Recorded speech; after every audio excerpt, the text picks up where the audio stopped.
శివాయ గురవే నమః. చౌటుప్పల్ పుణ్యలింగేశ్వర స్వామివారి క్షేత్రంలో ఆ అద్భుతమైనటువంటి అవకాశాన్ని మనకి ఇక్కడ వ్యవస్థాపకులు అందించారు. ఒకటే చోట 12 జ్యోతిర్లింగాలను స్థాపన చేసి మనం ఇక్కడే దర్శనం చేసుకునేటువంటి మహద్భాగ్యాన్ని మనందరికీ కల్పించారు. ఈ రోజు మేమందరం కూడా కృతార్థులము, చాలా పుణ్యార్థులము. ఆ పరమేశ్వర అనుగ్రహంతో ఈ రోజు ఇక్కడ మేము 12 జ్యోతిర్లింగాలు దర్శనం అందరం కూడా చేసుకున్నాము. అదే విధంగా 12 జ్యోతిర్లింగాల దర్శనమే కాకుండా 12 జ్యోతిర్లింగాల అభిషేక అవకాశాన్ని కూడా కల్పించారు. ఇక్కడ చాలా అద్భుతము. ప్రతి లింగానికి అభిషేకం చేసుకునే అవకాశం కూడా ఉంది. ఇక్కడ చాలా విశేషము. ఎందుకంటే ఒక్కొక్క జ్యోతిర్లింగం తిరగాలి అంటే ఒకటేమో ఆంధ్రప్రదేశ్ లో ఉంటుంది, ఒకటేమో గుజరాత్ లో ఉంటుంది, ఒకటేమో తమిళనాడులో ఉంటుంది, ఒకటి మహారాష్ట్రలో ఉంటుంది, ఉత్తరాఖండ్ లో ఉంటుంది, కాశీలో ఉంటుంది, మహారాష్ట్రలో ఉంటుంది. ఇట్లా 12 చోట్ల 12 జ్యోతిర్లింగాలు ఉన్నాయి కాబట్టి వాటిని దర్శనం చేసుకునేటువంటి పుణ్యఫలం ఈ రోజు ఒకటే దగ్గర మనకు కలిగినందుకు చాలా అద్భుతమైనటువంటి దేవాలయం కూడా చెప్పవచ్చు. ఈ దేవాలయం దర్శనం అందరూ కూడా భక్తులు అందరూ కూడా దర్శనం చేసుకొని పుణ్యలింగేశ్వర స్వామివారి యొక్క అనుగ్రహానికి అందరూ కూడా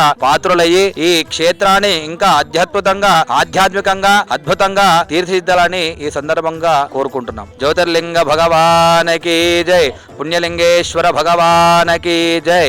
12 జ్యోతిర్లింగాలను ఒకే చోట దర్శించుకునేలా నిర్మించిన శ్రీ పుణ్యలింగేశ్వర స్వామి క్షేత్ర పూర్తి స్థాయి నిర్మాణంలో భాగంగా సిమెంట్, ఇటుక, ఇసుక, గ్రానైట్, కంకర వంటి నిర్మాణ సామగ్రిని గాని లేదా విరాళాల రూపంలో గాని మీ శక్తి కొలది సాయం చేసి సంపూర్ణ శివానుగ్రహాన్ని పొందండి.